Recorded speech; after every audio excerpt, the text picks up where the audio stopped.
In our theme, talking Mizuno, Mizuno's new 3-wood, STG. Yeah. Right away what I like, adjustable neck. Yeah, that's... Some fairways don't have it. It's a luxury that we've been given over the last 10 years that it's frustrating when you're not given it, right? It's like if you bought a new car and didn't have a backup camera. You're like, come on, like it's still nice, but I'd like to have it. So it is nice to have that adjustability to go in there and make those little tweaks, even just for your own mental sake. This is a completely new head, by the way. So this is not something that they've had before. So they always had this is now their low spin lineup. If you look at the bottom of it, which I think I want to highlight this to people, you can see kind of where the tech is coming from, right? I mean, that's a huge piece of titanium. That they've put down at the bottom that adds some weight, which forward, not back. Yeah, completely changes the center of gravity of this head. So I've hit it a couple times. I'm curious to see what your thoughts are. I haven't hit it yet. It's a gorgeous looking fairway wood too. So all right, let's smack it. So at first look, very traditional. Yeah.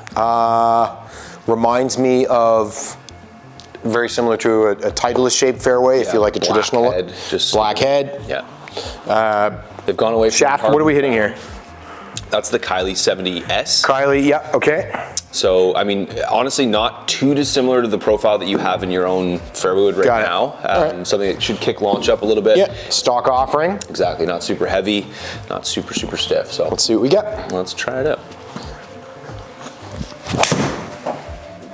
Okay, I left that open, but but it's gonna be long.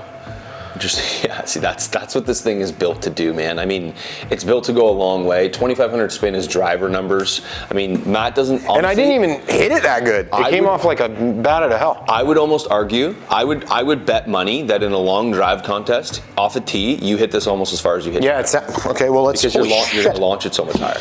All right. Try that again. Square this thing up.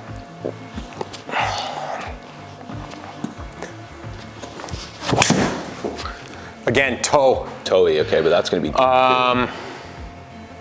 It's super weird. Yeah, I can't square. Let me try again. It's okay. So for everybody at home too, it's a very fade bias fairway wood. I've hit it 10 times, and I think I've hit it left 0. I generally miss it left as well. So this is definitely, it's a flatter profile. When you push weight forwards, it's harder to square a golf club. So this is definitely more of a kind of push fader golf club, or a guy, for someone who hits a push draw that would like to straighten that out a little bit. I deliberately tried to shut that. So here at first, I mean, the shaft isn't great for me. No. It comes off the head. It comes off like a an absolute missile. Super low spin, exactly.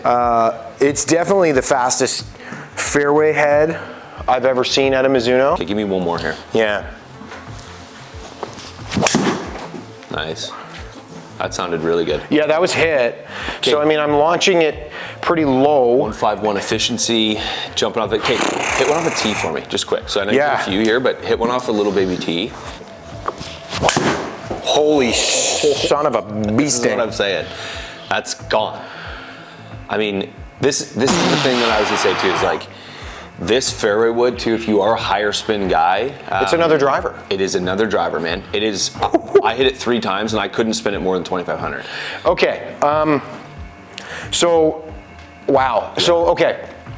Right away, who's it for? Fast people. If you're slow, this is gonna be bloody useless because it's not gonna get up in the air. Unless you're like a huge over-the-top slicer who makes really solid contact, who needs huge spin reduction, probably not the fairway wood for you. If you're a flat drawer of the golf ball, it's an interesting one because if you want it to spin really low, this will do it, and it won't be super hooky. It's a 300-yard 3-wood. That's what I'm saying. It carried man. 265. That's what I'm saying. I mean, wet conditions, maybe it goes 280, but launching, like you're always going to launch it a little bit higher. There's a little bit more loft on it, and honestly, like in my mind too, it's kind of like we did a video last week that you guys might have seen, the TSI versus TSR3 for me. I don't spin the TSR enough, and it's funny because if I launched it super high, it wouldn't matter, but I don't launch it at 14. And with a fairway wood, technically you could launch it significantly higher. There's more static dynamic loft or delivery, and if it spins like that, you can hit that forever. Holy shit. So, okay.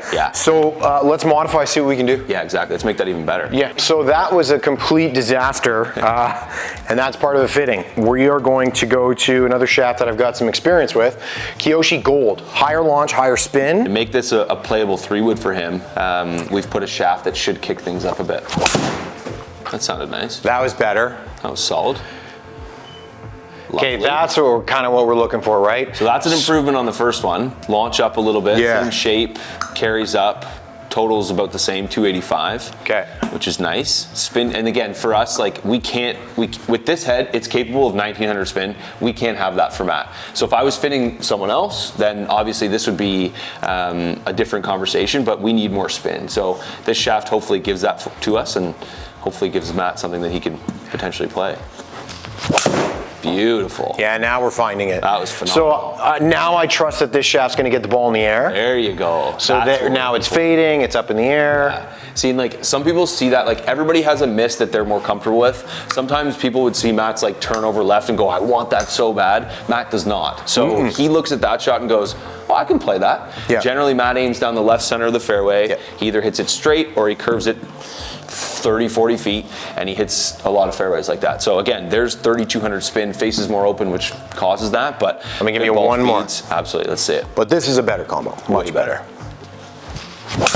Nice.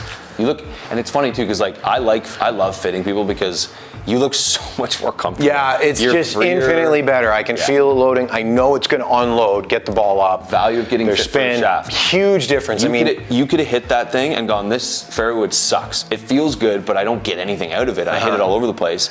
Those last three you just hit, like 260 carry, 2,900 spin, one little cut, one straight ball, and one tiny little. But all on the map. All perfect, right? I mean, arguably with a 3-wood, I think it's the hardest club to hit. So, great job. Okay, really why don't we compare it? I've got an idea here. So this is something that I have my thoughts of what this fairway wood is. Some of you haven't seen the new fairway wood from Ping this year, the LS, the LST, sorry. That's because in Canada it's $750. So it's definitely on the upper end of the price point scale. It is the most expensive stock. It is for sure. So next video you're going to see is we're going to compare this versus that, and I think it's going to be something that you want to see. Two piss missile launchers. Absolutely, two just rocket ships. All right, let's do it. Tune in. Thanks. Okay. Cool. Good job, dude.